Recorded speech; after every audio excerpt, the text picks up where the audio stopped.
افغان وزارت صحت کے دعوے کے مطابق پیر اور منگل کی درمیانی شب کابل میں منشیات کے عادی افراد کی بحالی کے ایک مرکز پر پاکستانی فضائی حملے میں تقریباً 400 افراد ہلاک اور 200 سے زائد زخمی ہو گئے۔ پاکستان نے اس افغان دعوے کو غلط قرار دے کر قطعی مسترد کر دیا ہے۔ دونوں ممالک کے درمیان گزشتہ کئی ہفتوں سے جاری فوجی تناؤ میں کسی ایک پاکستانی حملے میں ہلاکتوں کا یہ سب سے بڑا افغان دعویٰ ہے۔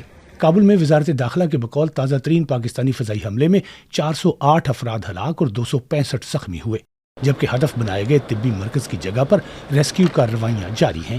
اس حملے میں سینکڑوں ہلاکتوں کے افغان حکومتی دعووں کی غیر جانبدار ذرائع سے تصدیق نہیں ہو سکی۔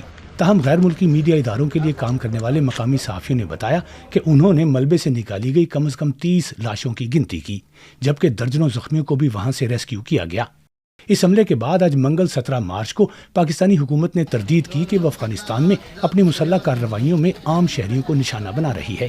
پاکستانی وزیر اطلاعات عطا اللہ تارڑ نے کہا کہ ایسے حملوں میں ان دہشت گردوں کی عسکری تنصیبات اور دہشت گردی میں معاون بنیادی ڈھانچے کو ہدف بنایا جا رہا ہے جو افغان سرزمین سے پاکستان میں مسلح حملے کرتے ہیں۔ پاکستان کا کابل میں افغان طالبان کی حکومت پر الزام ہے کہ اس نے ممنوعہ تحریک طالبان پاکستان کے عسکریت پسندوں کو افغانستان میں محفوظ ٹھکانے مہیا کر رکھے ہیں۔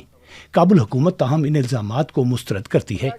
افغانستان میں تازہ ترین پاکستانی فضائی حملے کے بعد بیجنگ میں چینی وزارت خارجہ نے منگل کے روز دونوں ممالک سے تحمل کا مظاہرہ کرنے کی اپیل کی۔